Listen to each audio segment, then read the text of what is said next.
Քննչական կոմիտեն վեր է հանել եւ ուսումնասիրել 2018 թվականի հուլիսի 20-ին նախաձեռնված քրեական վարույթ անհայտ անձի կողմից Հայ Առաքելական եկեղեցու Մայրաթոր Սուրբ Էջմիածնի դիվանատան ընդունարանում ՀԱԻ-ին ապօրինի մարիխուանա տեսակի թմրամիջոց իրացնելու դեպքի առթիվ։ Պարզվել է Սամվել Խաչատրյանը նախնական համաձայնության է եկել իր անմիջական ենթակայությամբ ծառայող Սարգսակի եւ դեռևս չպարծված անձի հետ, ովքեր 2018 թվականի հուլիսի 7-ին միմյանց փոխլրացնելով ակցիայի մասնակից անձին ապօրինի իրացրել են մարիխուանա տեսակի թմրամիջոց։ Հանցավոր գործունեությունը կատարելուց հետո Սամվել Խաչատրյանի հրահանգով Սարգսակն իր հեռախոսահամարից զանգահարել է ոստիկանության Արմավիրի մարզային վարչության Վաղարշապատի բաժնին, հայտնել ակցիայի մասնակիցների մոտ կասկածելի իրերի հնարավոր առկայության մասին, միաժամանակ ոստիկանության աշխատակցին ուղարկելով իր կողմից արված լուսանկարը, որից հետո ոստիկանության ծառայողների կողմից կատարված զննությամբ քաղաքացու պայուսակից հայտնաբերվել է վերջինիս ապօրինի իրացված մարիխուանա տեսակի թմրամիջոց։ Սամվել Խաչատրյանը կալանավորվել է։ Հակակոռուպցիոն կոմիտեն պարզել է, որ Երևանի Արաբ Կիր վարչական շրջանի ղեկավարի աշխատակազմի գլխավոր մասնագետն ու համապատասխան ստորաբաժանման ղեկավարը նախնական համաձայնությամբ խմբի կազմում կաշառք են պահանջել ու ստացել։ Պարզել է, որ հիշյալ պաշտոնատար անձինք նախապես տեղյակ լինելով նույն վարչական շրջանում գտնվող ավտոտնակների զբաղեցրած հողամասերի վարձակալության պայմանագրերի ժամկետները լրացած լինելու մասին վարձավճարների իրական չափերը նվազեցնելու եւ պայմանագրերի երկարաձգման գործընթացը անխոչնդոտ իրականացնելու, նաեւ ավտոտնակների սեփականատիրոջ անունից պատկան մարմիններին դիմումներ մուտքագրելու համար նրանց պահանջել եւ ստացել են կաշառք։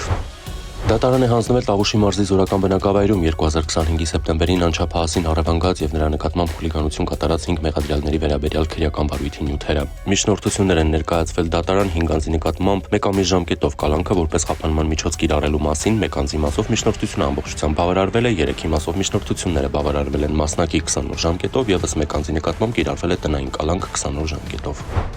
Քննչական կոմիտեն հիմնավորել է, որ քրեակատարողական հիմնարկի կալանավորված անձը ստեղծել ու ղեկավարել է հանցավոր կազմակերպություն դրանում ներառելով բազմաթիվ անձանց եւ հստակ սահմանելով նրանցից յուրաքանչյուրի դերակատարումը։ Մասնավորապես ԶՀ Telegram հեռահաղորդակցման հավելվածում ստեղծել ու կառավարել է տարբեր անվանումներով օգտահաշիվներ եւ խանութ-հարթակներ, որոնց միջոցով 2024 թվականից 25 թվականը տարբեր անձանց կողմից ապօրինի իրացվել է առանձնապես խոշոր չափերով մեթամֆետամին եւ մարիխուանա տեսակի թմրամիջոց։ Թմրամիջոցների ապօրինի իրացումից ստացված առանձնապես խոշոր չափերով ֆինանսական միջոցների առնվազն 24 միլիոն 16 հազար դրամի հանցավոր ծագումը թաքցնելու նպատակով ԶՀ-ի կողմից, ինչպես թմրամիջոց ձեռք բերելու ցանկություն հայտնած անձանց, այնպես էլ հանցավոր կազմակերպության անդամներին տրամադրվել են էլեկտրոնային դրամապանակներ, բանկային քարտեր, հաշվեհամարներ։ 3 անձի նկատմամբ որպես խափանման միջոց կիրառվել է կալանքը, 3 անձի նկատմամբ տնային կալանքը, 1 անձի նկատմամբ վարչական հսկողությունը։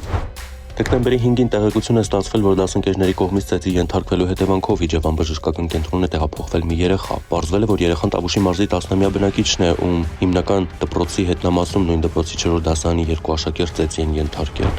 Նոյեմբերի 30-ին տեղեկություն է ստացվել, որ Երևանի Ֆլամինգո հյուրանոցային համալիրում վիճաբանություն է տեղի ունեցել, որը վերածվել է ծեծկրտուքի, հնչել են կրակոցներ։ Պարզվել է, հյուրանոցային համալիրի բակում հապաշինության ներսում ազգությամբ հնդիկներ 21-ամյա Սագդև Սինգը, 24-ամյա Լաֆրեդ Սինգը, 25-ամյա Ռահուլ Կումարը, 22-ամյա Բրադպին Սինգը եւ 21-ամյա Ընգերջ Սինգը վիճաբանել են հյուրանոց եկած Հնդկաստանի քաղաքացիներ 22-ամյա Լավպրիտ Սինգի, 24-ամյա Կոմալ Կումարի, 23-ամյա Ռահուլ Կումարի, 18-ամյա Ակաշ Սինգի, 30-ամյա Սինգի եւ 20-ամյա Գուր Սահիբ Սինգի հետ, որի ժամանակ իրենց ձեռքին եղած փայտերով, ապակյա տարաներով փոխադարձ հարվածներ են հասցրել միմյանց, իսկ Սագդև Սինգը իր գոտկատեղից հանել է ատրճանակին նմանվող առարկա եւ այն բերել է մարտական վիճակի։ Նրանք ձերբակալվել են։ Դեկտեմբերի 2-ին տեղեկություն է ստացվել, որ Երևանի Արինբերդի փողոցի 1/1 հասցրեմ գործող 777 գիշերային ակումբում կռիվ է։ Ձերբակալվել են Արարատի մարզի բնակիչ 27-ամյա Սուրենը եւ Հնդկաստանի քաղաքացի 31-ամյա Մենդու Սրջին, 22-ամյա Կեսրին Դիլվարսկին եւ 28-ամյա Ռաեմ Բլիչդին։ Պարզվել է, որ նշված ակումբում վիճաբանություն է առաջացել ակումբի տնօրեն Սուրենի, դեռևս ինքնությունը չպարզված այլ անձանց ու Հնդկաստանի նշված քաղաքացիների միջև, որի ժամանակ վերջիններս բացահայտ անհարգալից վերաբերմունք դրսևորելով հասարակության նկատմամբ բարձրաձայն հայհոյանքներ հնչեցրել, փոխադարձ հարվածներ հասցրել, ինչի հետևանքով Սրջին, Դիլվարսկին, Բլջիդին ստացել են մարմնական վնասվածքներ։ Դեկտեմբերի 7-ին Տափերական գյուղի բնակիչները նկատել են, որ տեղի մատուրի երկաթե ջաղավանդակը, որը 4 կողմից եղել է մեխված բետոնե պատի մեջ, կոտրված է, իսկ մատուրում գտնվող 13-րդ դարի Չարխափան ավետարանը բացակայում է։ Նախաձեռնվել է քրեական վարույթ։ Բարեկները Մերձավան գյուղում ստուգման նպատակով կանգնեցրել են Kia Magnish-ի ավտոմեքենա։ Պարզվել է, որ 37-ամյա վարորդը համայնքային ոստիկանության Մաշտոցի բաժնի կողմից մայիսի 19-ից հետախուզվում էր խարդախության մեղադրանքով։